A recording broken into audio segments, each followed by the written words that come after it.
Hello बच्चों, मैं आपका रवि सर बोल रहा हूँ। बच्चों, आज हम गणित भाग 2 के बारे में पढ़ेंगे। पहला पाठ, भूमिति के मूलभूत संबोध। बच्चों, मैंने 1.1 में कुछ नोट बताए हैं, ज़रा आप इन नोट पर गौर कीजिए। यहाँ पर पहला नोट है प्लस। प्लस का मतलब ये है कि अगर कोई प्लस वाली संख्या है और उसका गुणा किसी प्लस वाली अन्य संख्या से गुणा करेंगे तो उनका प्राप्त जो भी गुणनफल आएगा वो प्लस होगा। या छोटे में हम समझें, प्लस का गुणा प्लस में करेंगे तो हमेशा उत्तर प्लस में आएगा, अर्थात धनात्मक होगा। दूसरा नोट, यदि प्लस का गुणा माइनस के साथ होगा तो उसका उत्तर सदैव माइनस में होगा, अर्थात ऋणात्मक होगा। क्योंकि बच्चा, कोई भी धनात्मक संख्या ऋणात्मक के साथ गुणा करते हैं तो वो कोई भी संख्या हो अपने आप में ऋणात्मक बन जाती है। तीसरा पॉइंट,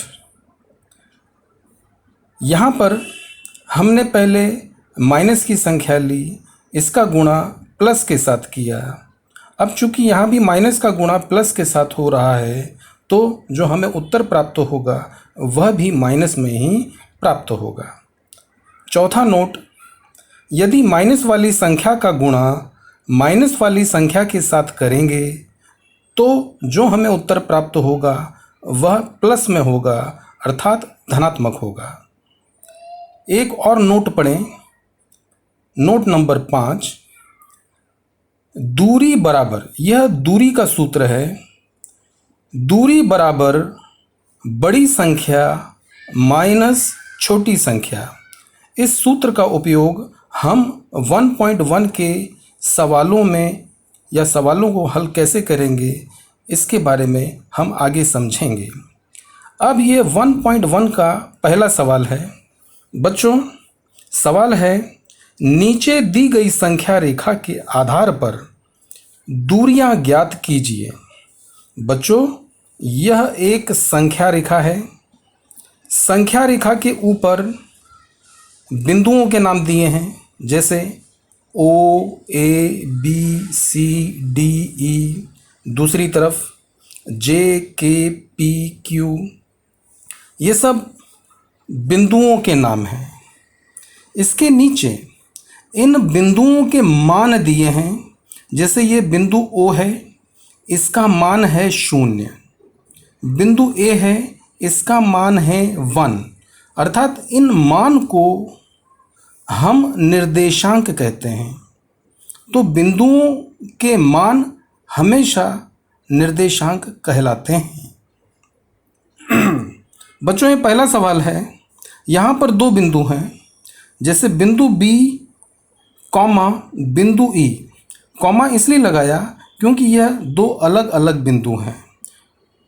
तो बिंदु B और बिंदु E के बीच की दूरी को हम अंग्रेजी में डिस्टेंस कहते हैं और डिस्टेंस को स्मॉल d से हमने संबोधित किया है।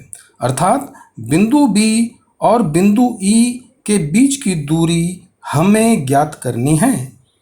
अब हम आंसर लिखेंगे, अर्थात हल करेंगे। तो सबसे पहले बिंदु आया B।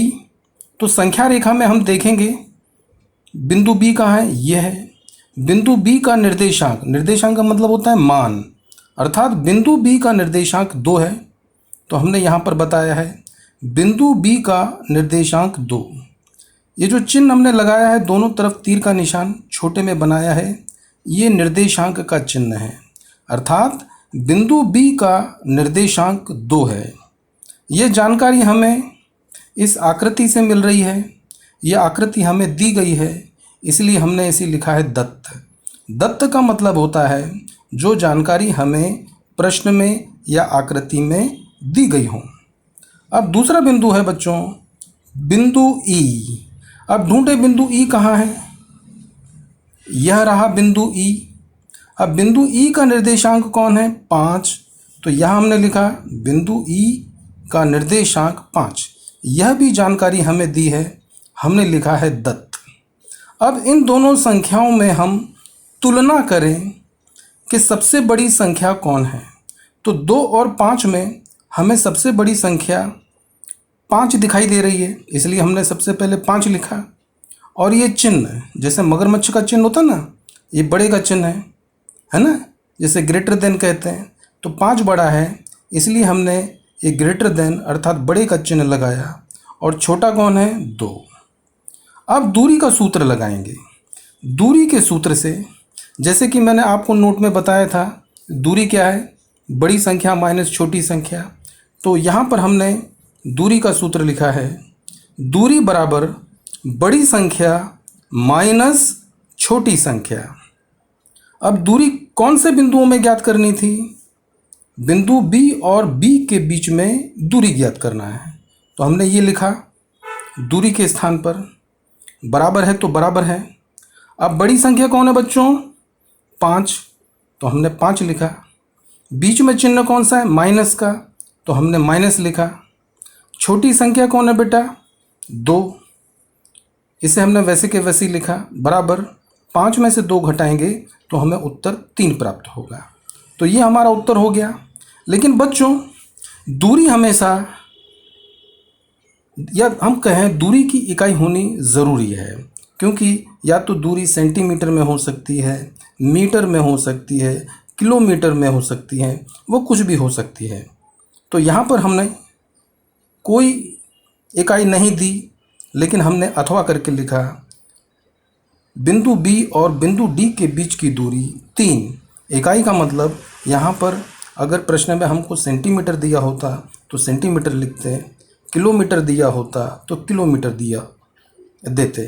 तो इस प्रकार हमने ये सवाल पूरा किया है। धन्यवाद। अभी अगला सवाल हम दूसरे वीडियो में पढ़ेंगे।